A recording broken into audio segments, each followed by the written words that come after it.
ఇప్పుడు పెరుగుతున్న ఇన్ఫర్టిలిటీకి, late మ్యారేజెస్కి, career గ్రోత్కి చాలా మంది ఎగ్ ఫ్రీజింగ్ లేదా ఎగ్స్ అయిపోయిన తర్వాత ట్రీట్మెంట్కి రావడం చూస్తున్నాం. పేషెంట్ జస్ట్ 28 ఇయర్సేనండి, 30 ఇయర్సే.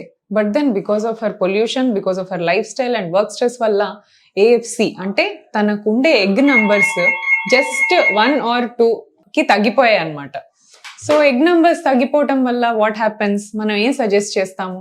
Either will advise IVF treatment, లేదంటే డోనర్ ఎగ్స్ సజెస్ట్ చేస్తాం. ఇప్పుడు కొంతమందికి అబ్సల్యూట్లీ 0 ఎగ్స్ ఉంటాయండి. There are few conditions, few syndromes wherein your ovaries are completely atretic, అంటే మొత్తము అట్రోఫిక్ అయిపోతాయి ఓవరీస్. సో ఇలాంటి వాళ్ళకి వాళ్ళు ప్రెగ్నెంట్ అవ్వాలంటే డోనర్ ఎగ్ మాత్రమే ఆప్షన్ ఉంటుంది.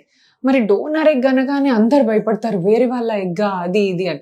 ఇప్పుడు మనం కిడ్నీ డ్యామేజ్ అయిందనుకోండి, will be happy to take somebody else's kidney and transplant. అలాగే మనకు బ్లడ్ చాలా పోయింది, ఇమ్మీడియట్ గా మనం వేరే పర్సన్ బ్లడ్ తీసుకొని ఎక్కించుకుంటాం. ఎగ్స్ అంతేనండి, మనకి ఎగ్స్ లేవు, we'll take eggs from the other female and use it for hour pregnancy.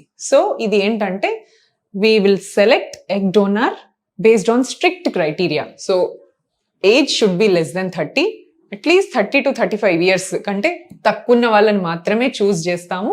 And they already should have a children. So ఒక చైల్డ్ కానీ ఆర్ మోర్. సో చిల్డ్రన్ ఉన్న వాళ్ళనే ఎగ్ డోనర్గా సెలెక్ట్ చేస్తాం. We will scan all their background check, any genetic abnormalities in the family or any investigations in her blood, ఏదన్నా problem ఉందా, తన blood work కానీ scan కానీ ఎవ్రీథింగ్ చెక్ చేసుకొని అన్నీ బాగుందంటేనే బ్యాంక్ ద్వారా వీళ్ళు రిక్రూట్ చేసుకుంటారు. సో బ్యాంక్లో అన్నీ స్కాన్ అయ్యి స్క్రూటినీ అయిన తర్వాత దెన్ మనం అక్కడి నుంచి డోనర్ని సెలెక్ట్ చేస్తాం. సో డోనర్ అంటే ఈజీగా ఎవరిని పడితే వాళ్ళని తీసుకోమండి. There is a very strict selection criteria, proper consent, ఇది చాలా ఇంపార్టెంట్. ఎగ్ డోనర్ని యూజ్ చేసేటప్పుడు వైఫ్ హస్బెండ్ ఇద్దరి సిగ్నేచర్స్ మ్యాండేటరీ. ఎందుకంటే మీరు వచ్చి మా హస్బెండ్కి చెప్పకండి నాకు ఎగ్స్ లేవని, అండ్ మేము వేరే ఎగ్స్ తీసేసుకుంటాము కానీ మా హస్బెండ్కి చెప్పొద్దని చాలా మంది అంటారు. I know it's their personal trauma, వాళ్ళకి ఆ బాధ ఉంటుంది. బట్ దెన్ అల్టిమేట్లీ ఏ ప్రాబ్లం రాకుండా, లీగల్ ఇష్యూస్లోకి వెళ్లకుండా ఉండాలి అంటే everything should be transparent. And 49 is first in being transparent. So husband and wife signatures are mandatory. Third person involve చేయమండి. It's only the couple who should know that we're using donor gametes. So donor egg తీసుకున్నాం, convince అయిపోయారు. Next donor ఎగ్ని మరి మనం పెట్టుకుంటే నాకేమన్నా problem అవుతుందా, మన యూట్రస్ యాక్సెప్ట్ చేస్తుందా, వేరే వాళ్ళ ఎగ్ కదా అని కొంతమంది అడుగుతారు. ఇంకొంతమంది డోనర్ ఎగ్తో చేస్తే బేబీకి ఏమైనా ప్రాబ్లం వస్తుందా? అల్టిమేట్లీ బేబీ ఫామ్ అయ్యేది ఎగ్ స్పర్మ్. ఏ ఎగ్ ఏ స్పర్మ్ అనేది మనకు సంబంధం లేదు. హెల్తీ ఎగ్ హెల్తీ స్పర్మ్తో కలిస్తే హెల్తీ బేబీ ఫామ్ అవుతుంది.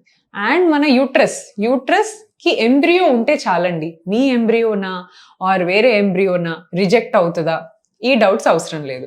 మన ఎంబ్రియోని ఎంత ఈజీగా అడాప్ట్ చేసుకుంటుందో మనం డోనర్ ఎగ్తో ఫామ్ చేసిన ఎంబ్రియోని కూడా అంతే ఈజీగా రిసీవ్ చేసుకుంటుంది అనమాట. So uterus is like a mother, it's a womb.